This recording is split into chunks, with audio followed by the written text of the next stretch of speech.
We'll get started then. Good morning, everybody, and welcome to the second in our three-part series of webinars presented by LANDFIRE and the Joint Fire Science Program, and today, along with the Northern Rockies and Southern Rockies Fire Science Networks. This is our Assessing Needs session, and we'll start in just a moment when I give Joe control. We are recording this, so please put your phones on mute. But during the webinar and the question and answer section itself at the end, please use the chat window to write questions and comments, and we'll handle them as they come up. Joe will stop every now and then to be sure we're caught up and getting to what you want to know as we go through it. And then, of course, we'll have the whole section at the end, plenty of time for conversation. We will keep this under an hour. I'm Jeannie Patton. I'm the communications lead for the LANDFIRE program out of the Nature Conservancy. And we decided to put this thing together with the Joint Fire Science Program at the beginning of this year for the entire year of 2014. We're holding webinars across the country, and each is a series of 3 focusing on the geographies in a particular consortium's area. We started this one with LANDFIRE 101, which is an introduction to the LANDFIRE program and products. Today, we'll look at a specific application in the Tetons, and then we will close the third of the series with a webinar on showing how a tool or tools were customized for a particular project. LANDFIRE 101, by the way, is posted on our YouTube channel, and I'll tell you how to access recordings and other resources at the end of this webinar. So please mute your lines and keep your chat window at the ready. And so now I'm going to turn this over and make Joe our leader, and we'll get started. Okay, thanks for the introduction, Jeannie, and I hope everybody can hear me. Looks like I do have control. This is Joe Scott. I'm in Missoula, Montana. What I'm going to talk about today is, the Tetons Interagency Risk Assessment, but I think rather than focus on the findings, which is what our title implied, I'm going to talk mostly about the process that we use to get to the findings and how that would work for your project. So to break it down, mostly we're going to talk about some of the concepts and calculations of this wildfire risk assessment framework that I've been working on with colleagues here in Missoula for the last few years. And then to illustrate it, we'll use this tiara, we called it, the Tetons Interagency Risk Assessment for Grand Teton National Park and the Bridger Teton National Forest. So we'll review some of the inputs that were used there, the tools and models that were used, their outputs, talk a little bit about the LANDFIRE data and tools that were used.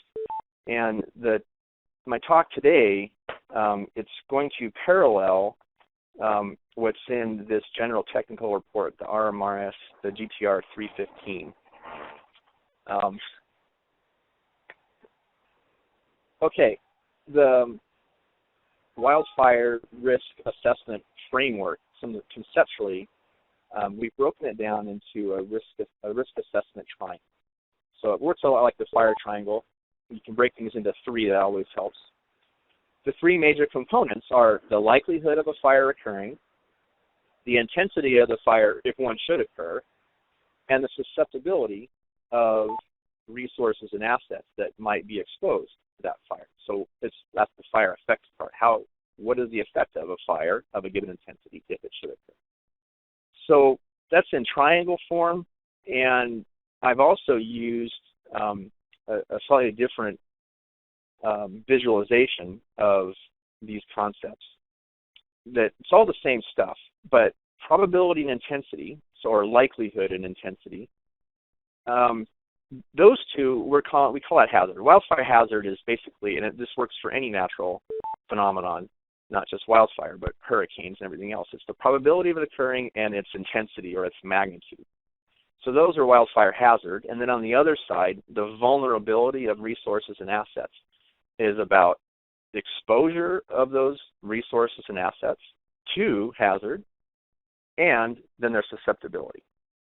So this exposure part doesn't show up in the triangle, but it's implied. So in the triangle, it's implied that we do these three things where the resource and assets exist, not just all over the landscape. So those are a couple of conceptual ways to think about wildfire risk.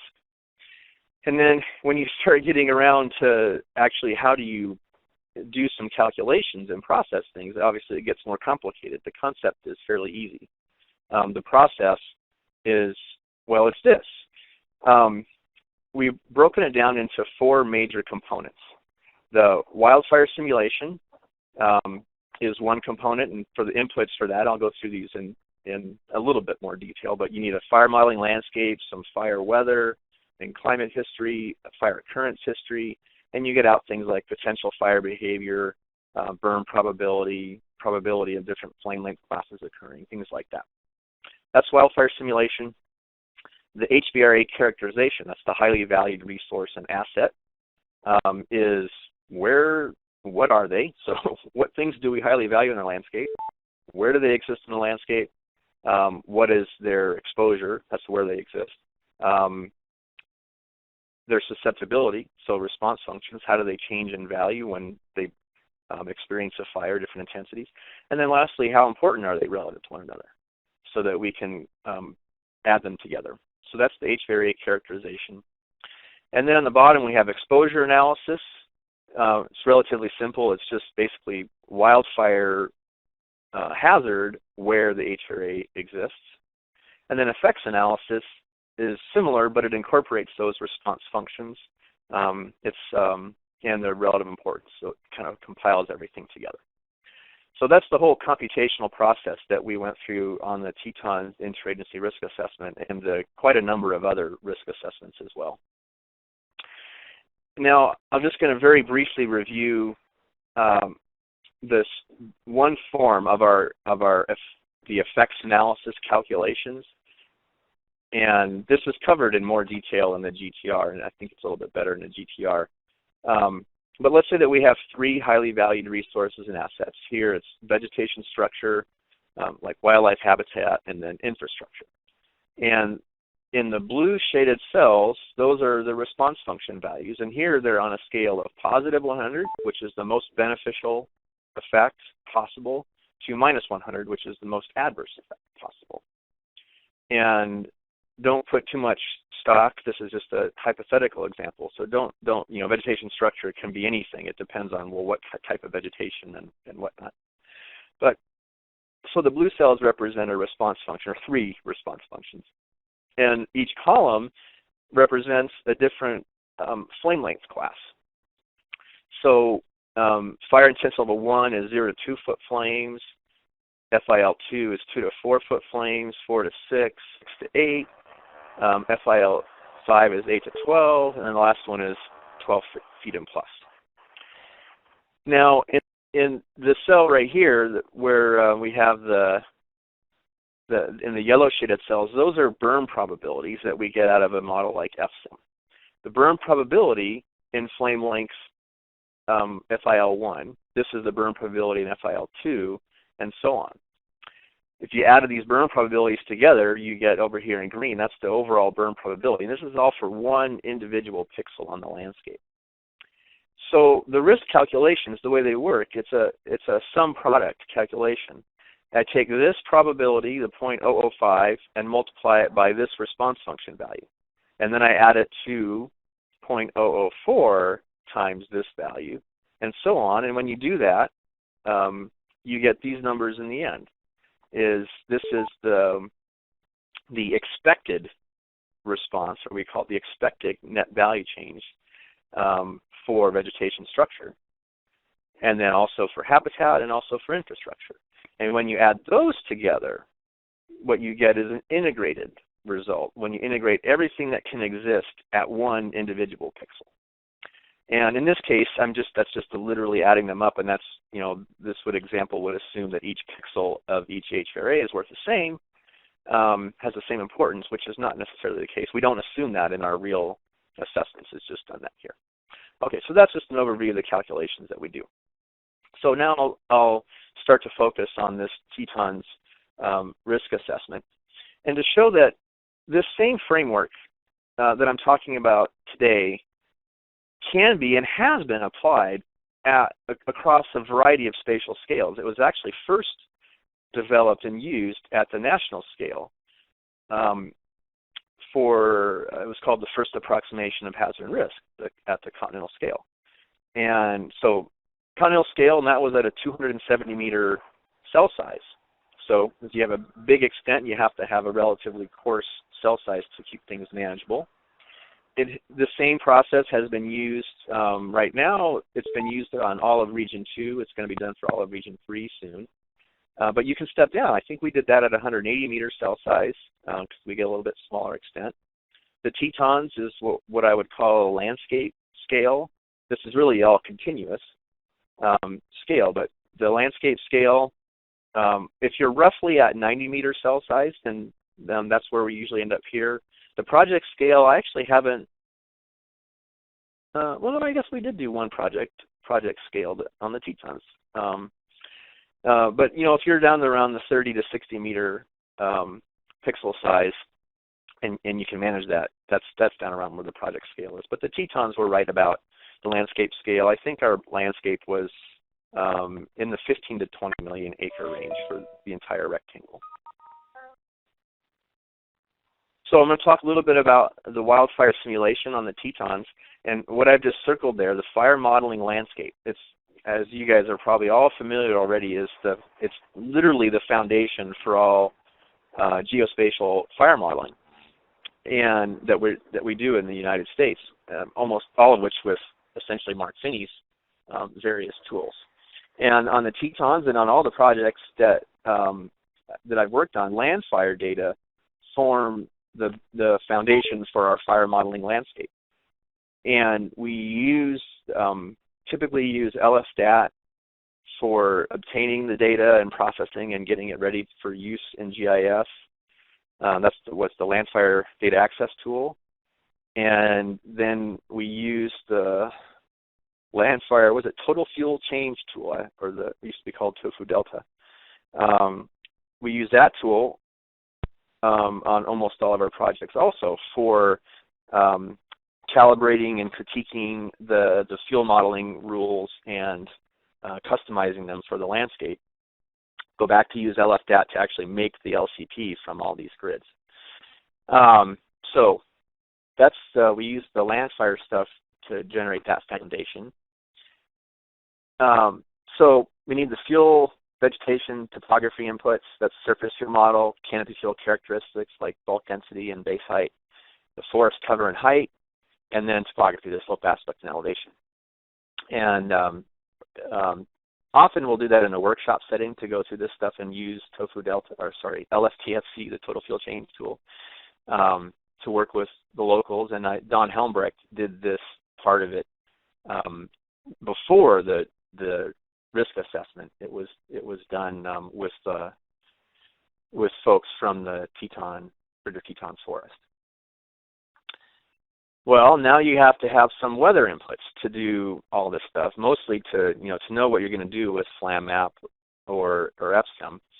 Historical weather analysis is looking at one or more RAWs and weather stations, and typically what we're looking for is the frequency distribution of wind speeds and directions. We use it in a tabular form. It's like what's the actual percentage frequency of a wind speed bin and a wind direction bin. But here you can see how it plays out on a wind rose. And this is for the Raspberry RAW station. So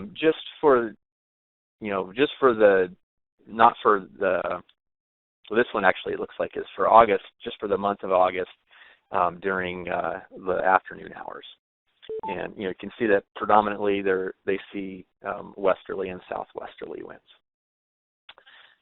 So wind analysis from a raw station, and also ERC, the energy release component. So it's a measure of kind of cumulative dryness.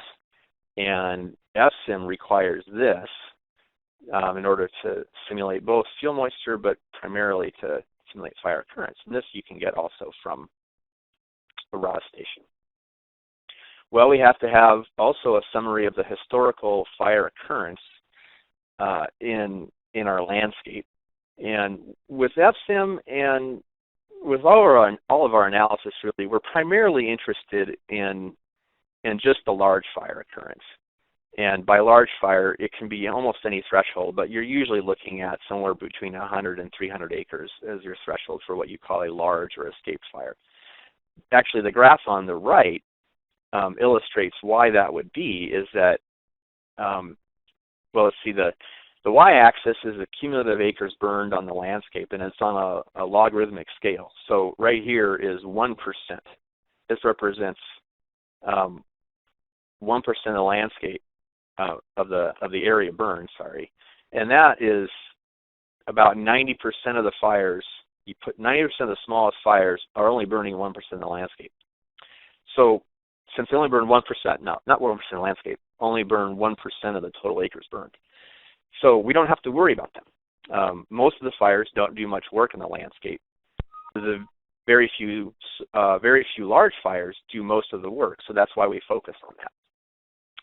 The chart that's partially hidden there, I think I've been calling it a pyramid chart, and it's just a way to get a thumbnail view of what the fire season looks like, where all it is a scatter plot of the day of the year that a fire starts.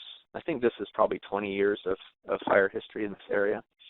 The day of the year the fire starts and its final size, in this case in hectares. And again, this is on a log scale, because if it weren't on a log scale, it would stretch way off the chart. So what you can see actually, and then there's the light gray color is fires that started in kind of the grass, shrub, and pinyon juniper areas of the landscape, and the darker ones started in where there's forest cover. And so they have a little bit different occurrence, and you can see that there is a bit of an early fire season. In the timber, they don't tend to get very big. The biggest ones are, 10 hectares, 20 hectares, something like that. And then there's a little bit of the May and June rainy season where you don't get a lot of fires. But then the main fire season in the forest starts, in probably mid-June or so and into August and September. And that's where, these are the very, very largest fires that they're getting. And we can use this information when we use FSIM to help calibrate FSIM results. So with all that information, we can run a variety of tools. What I'm showing you here right now is just a static flam map run. And I'd have to go back and read the GTR, but I think that this was for like the 90th percentile or 95th percentile weather conditions, so fairly dry and fairly windy. And one thing that we did split out here is surface fire is in blue, and that's surface fire where it's surface fire underneath the forest canopy. And we separated that from what's labeled here as non-forest, which is surface fire, but there is no forest canopy. And so in this case, you can see that actually a very large part of this landscape is just this open grassland and grass shrublands, sagebrush, that, well, it is a surface fire, but it can't transition to a crown fire, so we labeled it something different. So that's the kind of the potential fire type, surface, passive, active, and the non-forest. And then here's fire line intensity, kilowatts per meter, but this is on a logarithmic scale as well. And now, if you recall from the previous slide, how much of this area is in this non-forest, this surface fire but non-forest. Well, that's showing up over here again as this tall bar. And it just so happens that a lot of that area is in GR2 and GS2 surface fuel models, would produce a certain intensity, and there's just a lot of it. So a lot of it is ending up in this probably this 3+ fire intensity range. And this is a logarithmic scale, of course. So 5 is like, really, really super intense, pretty much high-grade passive or active crown fires. We can look also the same type of simulation in flame lengths instead of fire line intensity. And if you were to flip back and forth, you would see this very same general patterns. And in fact, now you see that this tallest, the bar here, again, represents likely that this sagebrush grassland. It's kind of the moat around there where there was a lot of it. This lower intensity stuff down here, this is it's like either non-burnable or no, it's not non-burnable here. It's like GR1, really low spreading fires. Now, so that all that modeling that I was talking about there is with FlamMap, and now I'm going to talk a little bit about FSIM. One of the things that FSIM requires, or can use at least, is spatial information about relative ignition density. So given where fires have started in the past, what does that tell us about where, not just started, but large fires, right? I don't care about all the little ones, but I want to know about where the fires can escape initial attack and eventually become large. So that's what this map is. This Sean Parks with the Aldo Leopold Wilderness Research Institute built this for us on this project using some logistic regression. It was really cool. So you can see that while the large fires do tend to start, this is mainly in the forested areas, they're more remote and much less likely to start down where there's not a lot of fuel and there's not a lot of people, and there's probably also less lightning. So we use this information when we run FSIM. So FSIM, it's the large fire simulator, or the FSIM large fire simulator. It's a Monte Carlo simulator, or it's stochastic. So it's different than Farsight, or FlamMap is static, or it can do a little bit of fire growth. Those are deterministic. You have a certain amount of inputs and you get one result. You'll always get the same result. A stochastic model, or Monte Carlo model, has some elements of randomness in it. And so you don't get one result. And it's not that you get a different result each time you do it, although you would. But the idea is that you run this thing not just once or twice and get different results, but you run it tens of thousands of times, and you integrate those tens of thousands of possible fire seasons into a single coherent result. So that's what FSIM does. I think on this project, we simulated 20,000 fire seasons. This is not 20,000 years into the future. This is it's one fire season 20,000 times. So it's not trying to project what's going to go on in the future, except just next year, what could happen next year. And FSIM works by simulating, first off, the ignition of a large fire, or a large fire start. And this is, again, only focusing on fires that escape initial attack and become larger than 100 or 300 acres, not the smaller ones. And it does fire growth in relation to wind speed, wind direction, and fuel moistures. It does fire containment, so the idea is that there's a certain probability in each day of a fire that it is going to get contained. The fire in FSIM can also go out on its own if the ERC stays low for a long enough period of time. If your fire starts on an island, the fire will go out when it burns the whole island. And then the last thing FSIM simulates for it is fire intensity. So when you put all this together, so the inputs that we need are the fire modeling landscape. We have to know the wind speed and direction across the landscape. And then again, that's a distribution. And in FSIM, it's actually a distribution by month. So fires starting or burning in different months of the year will actually can draw from different wind speed and wind direction distributions. And then the seasonal trend in ERC, I showed you that graph a little bit earlier. And then the historical occurrence, the ignition density grid is what I showed a couple slides ago, that kind of red and blue map. We also have to know some logistic regression coefficients that tell us, well, what's the likelihood of a fire starting today in relation to the ERC today? And so the seasonal ERC trend helps us to simulate the ERC today, and then logistic regression tells us if we have a large fire day today.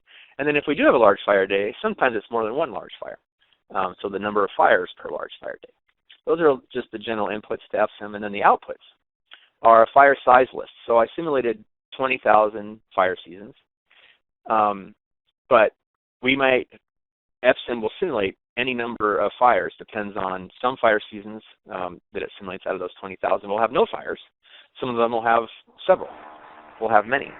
So the fire size is just a list of each fire that it simulates with some characteristics of it. And some raster outputs from FSIM is burn probability, so the likelihood of fire burning in any one spot, the average fire line intensity, given that it does burn, and then the probability of different flame lengths classes occurring. So I see there's a question up there. What's the difference between FSIM and Tiara? Tiara was the project. It's a risk assessment project for the Bridger Teton Forest and Grand Teton Park. FSIM is just one of many simulation models that we used on the project.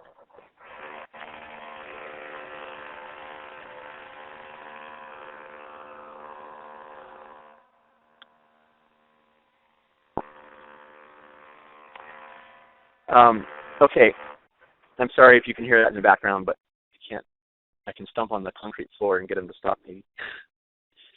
So this is the burn probability output from FSIM for the Tetons project. And the burn probability is in the annual, it's annualized. So 0.001 right here, that's 1 in 1,000. And the upper end of this bin, 0.01, that's 1 in 100. These technically, they don't correspond to return intervals. So 1 in 100 is not the same as a return interval of 100 years, because that has some other implications that aren't necessarily true here. But it is correct to say like 1 in 100 is the equivalent of 0.01 as the probability. Okay, so that's the whole fire simulation part of the process. And now I'll talk a little bit about HVRA characterization, highly valued resources and assets. And when we characterize them, we want to know where are they located, how are they susceptible to fire, and what is their relative importance. And now, as Jeannie mentioned, somebody had a question that I actually left off of this is, well, what are they? How do you decide what they are? And that's a great question. And that actually goes back first, because before you can talk about where they are and how they're susceptible, you have to pick what you want to do.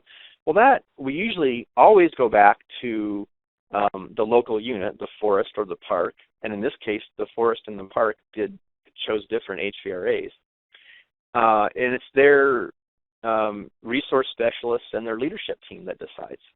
They're often guided by the forest plan, as the forest plan will give them guidance on what is important on the landscape. What do they highly value? And it's going to be a little bit different on every unit, but there's a lot of consistency. And the consistency is almost always see WUI, wildland interface.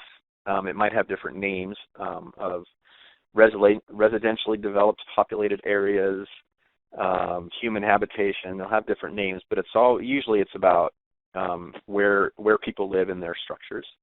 Commercial forest land was on the Bridger Teton list, and it's made it on several others. Municipal Watershed is almost always there. Critical infrastructure, like power lines and oil and gas development and communication sites, wildlife habitat, things like that. On the Tetons project, they had one of their HVRAs, they just called it investments. And it's places where the forest or others had made an investment in something on the landscape that they didn't want to burn up, because that might have where fire could have some effect. So they had some feed grounds, special use permit areas, cabins, campgrounds, guard stations, boating sites, trailheads. Energy infrastructure is not, some of it's located on or near the forest, but it's owned by somebody else. The investment is by somebody else. And they also included their white bark pine plus trees. Those would be, they don't want those to burn up in fires because they use them for propagating white bark pine. WUI was used on the Bridger Teton assessment, and they broke it down into the WUI defense zone and the protection fire management unit. The timber base was there. Municipal watersheds was on the list. Fish and wildlife habitat. It was some, I think it was primarily wildlife corridors. And then one that they ended up calling it diverse and resilient vegetation. And it was the idea that, well, you want to manage these landscapes, and a lot of our forests, it says right in the forest plan, that we want to manage our landscapes for resilience, for ecological resiliency. That has, basically, we measure that by vegetation composition and structure. And so in this case, it was done, again, using LANDFIRE data and tools, using the FRCC mapping tool to estimate S-class departures, succession class departure from the historical distribution. I think Don Helmbrecht on the next webinar will be talking in more specifics about that tool. So that was just a real overview of the HVRAs on the Bridger Teton project, and you can again read more details in the GTR about that. So now for exposure analysis. So this is now like the third of the four major elements of the process. One of the just highest level summaries of exposure that you can do is just to look at the whole landscape and count up how many HVRAs overlap at a given pixel, and then look at the distribution. And what you can see here, and because we did this diverse resilient vegetation, so which covers almost the entire area. The only reason it doesn't cover the entire area is that some biophysical settings were too scarce to include in the assessment. So that's why only 8% of the landscape that we assessed had 0 HVRAs, and that's where we weren't able to do in that assessment. Then most of the land area had just 1 HVRA. Some of it had 2, a little bit less had 3, a little bit less had 4, and there's some pixels out there that had all 7 overlapping. So now, depending on how each of these, which ones they were and how they overlapped, you might think that, well, these could be higher risk, but some of them could be, like the more HVRAs you have, the more negative things could happen.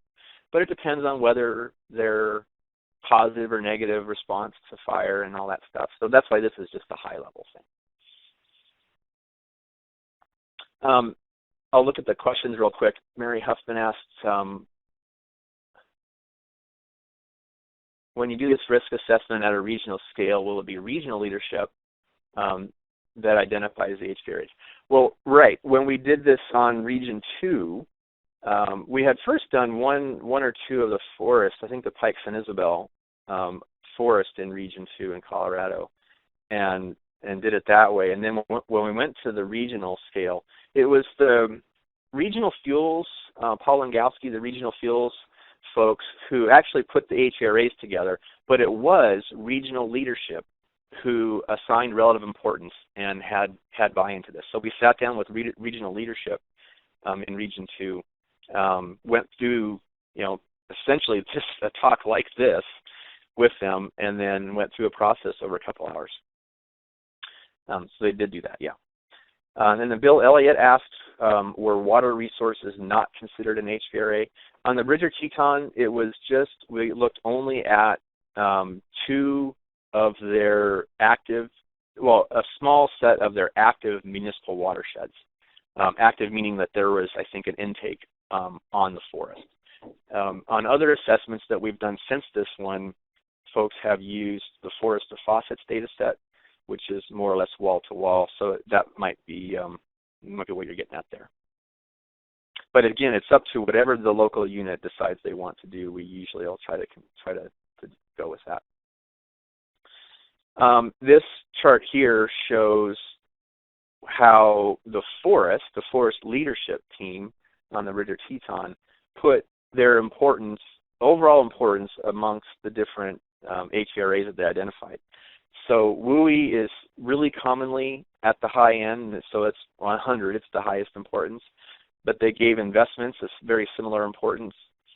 Habitat, priority vegetation, and those municipal watersheds were nearly as important overall, and it was just their timber base they didn't allocate much importance to, and that diverse and resilient vegetation was, they said, overall about half as important as investments in WUI. And we use this information here to do a kind of a weighted risk calculation, to weight the different highly valued resources and assets. But that comes in the effects analysis. Still right now, for the exposure analysis, let's see, I thought there was a, no. Exposure is hazard in context, so in the context of where an HVRA occurs. So what we see here, like the WUI defense zone and the WUI protection zone, that's our HVRA, and there's a certain place that we know the defense zone exists and the protection zone exists. And then what we did is try to just summarize what is the burn probability, and this is like a FLAM map, mean near maximum, like a head fire line intensity, again on a log scale like my maps were. So the further are you up in this corner, that's a high likelihood of fire, and if you have a fire, high intensity. So this is the high. This up here is high hazard. Down here is low hazard, where you have a low likelihood of burning and it's a low intensity. So this pixel right there, you wouldn't worry much about. These up here are much more exposed. But again, this doesn't include the response function. So that's why this is just an exposure analysis. And then you can also do those summaries, summarize them back to a whole HVRA. And I mean, let's look at the investment side for a minute. That this open square are the communication sites. And by this analysis, they have a low likelihood of burning, and if they do burn, they burn with low intensity.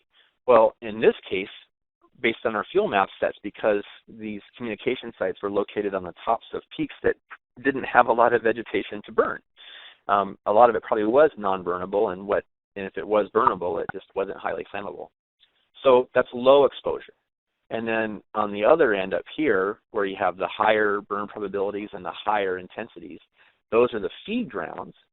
Those feed grounds are in these valley bottoms that are grass shrub GS2 fuel model and grass fuel models. So when they burn with decent intensity, not crown fire flame lengths, but pretty good intensities.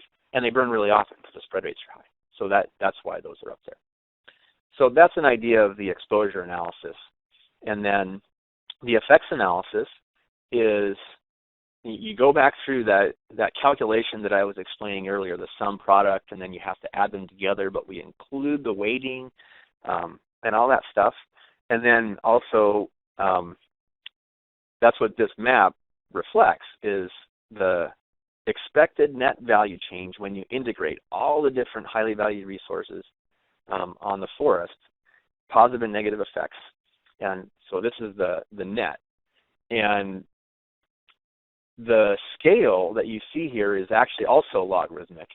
Hopefully it's a common theme that you have to use logarithms a lot to display stuff because there's so much variability across a landscape. There's a really high concentration of probability and effects and importance on these landscapes.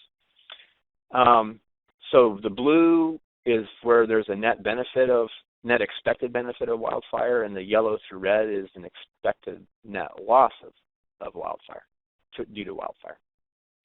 And we have this information at the 90 meter pixel level. And so you can zoom in and see some of these linear features are some of the wildlife corridors that, based on the response function values and everything else, it's like, well, it was actually kind of desired that they burn. I think that the idea was that they would be, they're better functioning as a wildlife corridor if they did burn with certain intensities, and clearly they were expected to burn like that.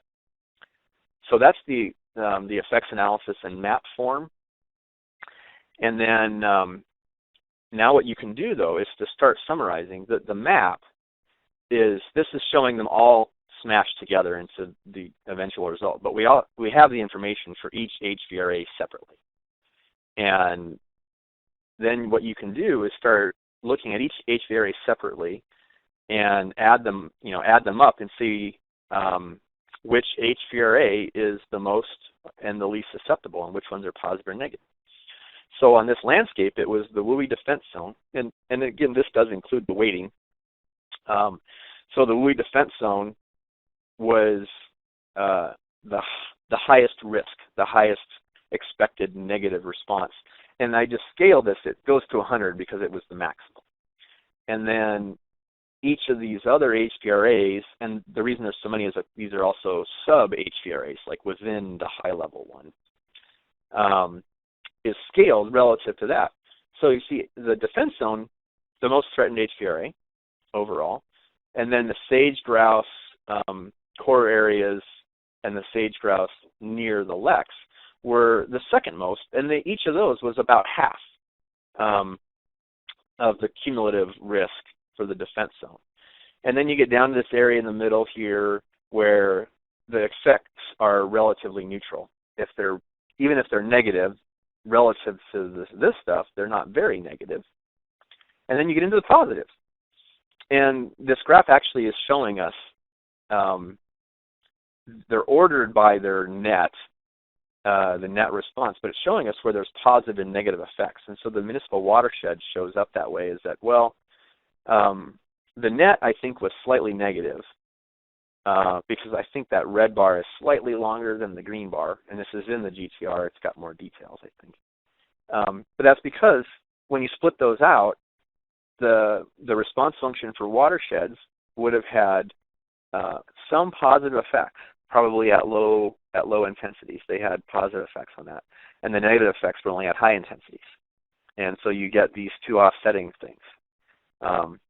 And then on these HVRAs down toward the bottom of the list are HVRAs that generally benefited from the type of fire that FSIM indicates might occur. So like diverse and resilient vegetation, the Douglas fir biophysical setting is generally a positive response to fire. Now, and that's different though. The timber, let's see, is timber on here somewhere? Yeah, here it is. Here's one of the timbers. I think there were two of them. Yeah, here's the other one. This timber is negative because, well, and it might be the same pixel. You might have Douglas fir that's a timber stand, but it's also a Douglas fir for diverse resilient vegetation. And you could have a positive effect on one HVRA and a negative effect on the other. And that's okay. That's what this system is designed to help you figure out, is like where things compete with each other, which one wins. And then you can also, this is a similar summary, except it's just looking at the high-level HVRAs, not the subs underneath them, but where on the landscape they exist by ranger district.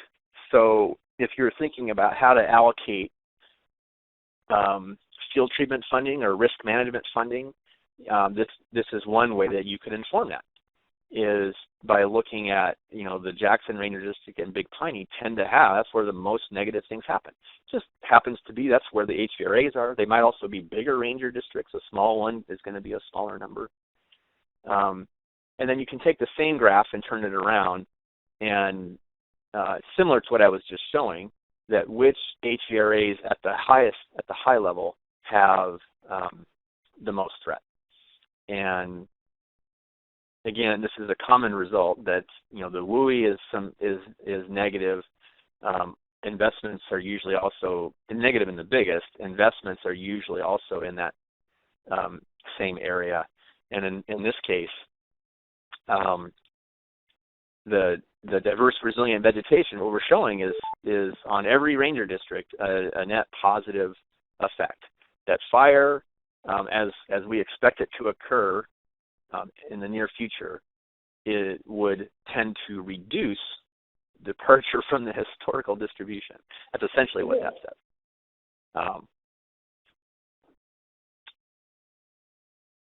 Okay, and I think I've got about 5 minutes left, but I don't think I'm going to need all that much. So what I wanted to do now is come back, before we have time for questions, but I wanted to come back to this chart here, the concept of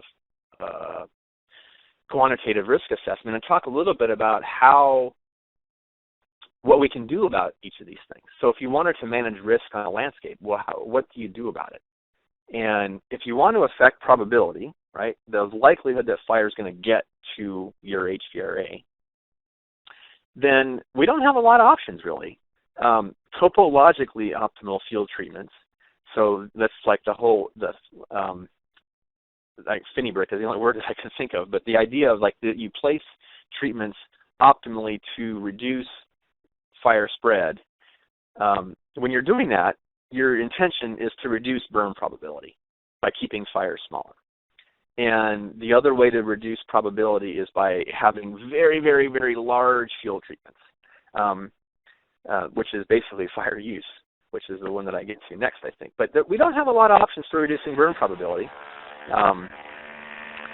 Reducing ignitions is one, or escapes. So if the more you beat on initial attack, you should have fewer escapes.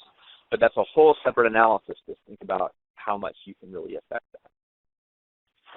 So now managed wildfire, so that's the fire use, I forget the current terminology, wildland fire managed for resource objectives, managed wildfire and prescribed fire, large-scale prescribed fire.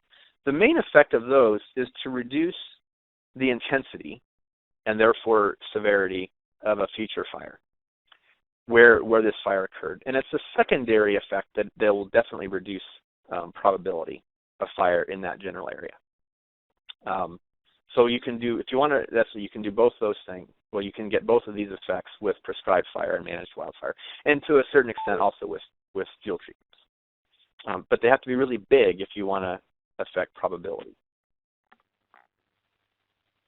Now, exposure. Remember, exposure it's where the HVRA is, and in relation especially to hazard. So can we control where the resource or asset is? And the answer is generally no. Wildlife habitat exists where it is. You can't pick it up and move it someplace else. So it has a certain exposure and you can't control it. But through land use planning and regulation, you could control exposure of things like WUI. And so it's possible for some assets to control exposure. It's generally well beyond the ability of the land management agency, the federal land management agency, to control. That's way down in local and state governments. And then if you're thinking about risk for an individual fire incident, that evacuation planning or evacuation on a wildfire incident is reducing risk to people by controlling their exposure. You just get out of the way. If you're not in the way, you're not exposed, then the person can't be harmed. And so if you're thinking proactively, planning for evacuation is planning ahead of time, making sure you have a number of egress routes, all that kind of stuff. That's managing risk by controlling exposure. And then this, especially if you're thinking about WUI, defensible space. Well, defensible space is primarily about reducing the intensity of fire near the structure itself. That's really what defensible space is. And then separately, I've listed here asset treatment. And if you were to, let's say, change the roof covering on a house from a wood shake roof to something non-combustible, that's not really defensible space, but it's an asset treatment, making a change to your highly valued asset. It reduces its susceptibility so that given that a fire of a given intensity comes and reaches that house, it's less likely to be damaged because it's not as susceptible. So, and can we reduce that? So this is an interesting question that I keep coming back to, is we can reduce the susceptibility of most assets by changing their building characteristics, and you can reduce the intensity around them fairly well. But can you reduce the susceptibility of a resource like wildlife habitat? And I think the answer is generally no, that it's really hard to do that. You can reduce the intensity though, right? You can reduce the intensity in and near an owl pack, but you can't really you can't change the idea that the owl pack is going to suffer a certain amount of harm if it gets a certain flame length. Just change the likelihood that it'll get that flame length. I guess that's an aside though. Okay, that's what I had to present, and I think Jeannie will tell me if we have time for further questions before she wraps it up. I think we've got a couple minutes. I do want to give some communications information here, and then we can ask questions as long as people want to stay on. If you need to ask questions directly of Joe, if we run out of time today, there's Joe's email address right there in front of you, and you can have a conversation directly with him. The strip you see below that, this is our TNC LANDFIRE team. Jim is our project lead. Corey, Randy, Sarah, and I are the Nature Conservancy gang. You can reach us at our landfire@tnc.org address. Joe, if you'll move to the next slide, there's just a little bit more I want to tell people, and then back to you. The LANDFIRE National site online, www.landfire.gov. LANDFIRE is a partnership of many organizations, primarily the U.S. Department of Interior, Department of Agriculture, Forest Service, and the Nature Conservancy. You'll find tools and data at LANDFIRE National at that address. The Nature Conservancy Conservation Gateway, this is where we live, Nature Conservancy, as well as resources from LANDFIRE National. We've posted links to the recordings of our webinars on the Conservation Gateway. You can get there and find all kinds of things in addition to what we're doing here, of course. If you don't find what you need, or if you have questions of us directly, you see our email there, landfire@tnc.org. You can follow us on Twitter, Nature Landfire. We're pretty busy there, do a lot of conversation. And on YouTube, just type in the keyword Landfire, you'll come up with our YouTube channel. We've got about 50 things up there, I think, posted right now, including webinar links. So we invite you to stop in and look at our YouTube channel. So contact us via landfire@tnc.org. Contact Joe directly. Joe, where's your picture? And look for us on Conservation Gateway. So I'll turn this back to you, Joe, and see if we have any more questions we can use at this time. All right. And I'll go back here. Bill asked again, where's my picture? And I'm not part of the LANDFIRE team, which is why my picture's not here. But it's a good segue. I wanted to mention that for anybody coming to the Large Wildland Fires Conference in Missoula in May, you don't have to see my picture. You can meet me in person. I'll be there because it's in my hometown. And I'm actually going to be giving a talk there called Emerging Concepts in Wildfire Risk Assessment and Management. And that talk, it's only going to be 20 minutes, but it's going to be about where we're going with this kind of risk assessment from here. So this is, in a lot of ways, this is just fodder for doing really cool stuff. With risk assessment in terms of building exceedance probability charts and doing come to see the talk. It'll be on Wednesday, May 21st. And then Randy just asked, how much effort do you put into modifying and reviewing LANDFIRE data? The answer is, I would call it a modest amount, but I think that it's more than anybody else ever does. and that's also a good segue that Don Helmbrecht, I'm almost positive, will be talking about that exact topic on this next webinar in the series. And but as a standard on a landscape like this, when you're looking at 15 to 20 million acres or more, we always go back to the basic LANDFIRE vegetation inputs and use LANDFIRE total fuel change tool with their fuel rules, review them, modify them, critique them by running fire behavior models on them, and then finally building the LCP. And so I call it a modest effort, but it's a lot more than that. There's very few people go to this much effort, but I think it's worth it for a landscape of this size, where you have to bring multiple mapping zones together. It's a really good idea to do that. Bill asked again, is FSIM part of the FlamMap tool? Is it a separate model that needs to be downloaded? That's a great question. FlamMap 5, it's not part of the FlamMap tool, but FlamMap 5 has a similar element to it, that it can simulate short duration, one-day fires, give you a burn probability map, all that kind of stuff. I don't use that in part because, remember I said that the large fires are the ones that we're worried about because they do all the work, and the FlamMap tool primarily looks at one-day events, so it doesn't really give you the necessary information that you want. So FlamMap is a different tool, and it needs to be downloaded, but the thing is that unlike FlamMap and Farsight and all those things, it's not, it's still in the research realm, so there's no website, there's no executable that you can just go download and use, that you have to, you sort of have to do know the secret handshake. It's really difficult to use, so there's a really small user group of people who have used it or use it regularly. Yeah, so contact me if you really wanted to talk about using it on a project. And Jeannie has a reminder here that Dawn's webinar is on April 23rd called Customizing Data. Yeah, so if you're here for mine, you'll probably get the same messages through the different networks about that one.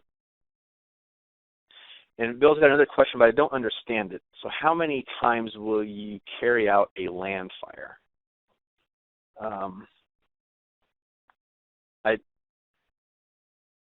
You'll have to clarify what you mean by a land fire. Oh, FlamMap run.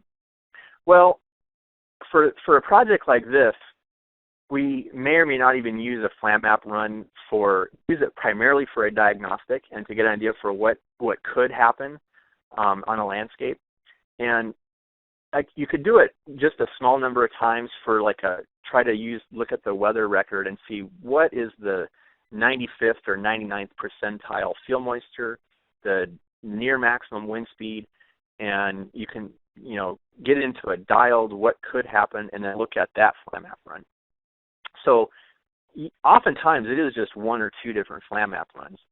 When you run FSIM, the very first thing FSIM does is roughly 150 FlamMap runs that correspond to different wind speeds, wind directions, and 3 different fuel moisture regimes. So buried within FSIM is 150 FlamMap runs, but usually when you're doing FlamMap by itself, you only need to do a relatively small set. Yeah, Bill, I did say that FSIM was not easy to use, and you should contact a specialist. And those specialists, almost all of them are actually in Missoula. That's where Mark is developing it, and Karen Short is using, Mark Finney developed FSIM primarily for using at that continental scale for the Fire FPA program, and Karen Short has spent the last few years doing that out at the Fire Lab. And then Don Helmbrecht and I, Don is with the Teams Enterprise Unit in the Forest Service, he and I have probably taken the lead on using FSIM for these landscape scale assessments. You can get a hold of me and I can put you in touch with, if I wouldn't be able to help you for some reason, I can put you in touch with others who could at Teams or at the Fire Lab. It sounds like this could be the end of today's presentation. Thank you so much, Joe. And I'll remind you, if you have more questions for Joe, there's his email address. You can reach us at landfire@tnc.org. Our next final of the three-part series is Don Helmbrecht on April 23rd. Come on to the Conservation Gateway and get all the information you need there. Thank you all for coming and attending, and hope to see you at the next webinar. Thanks a lot. All right, thanks everybody. Take care.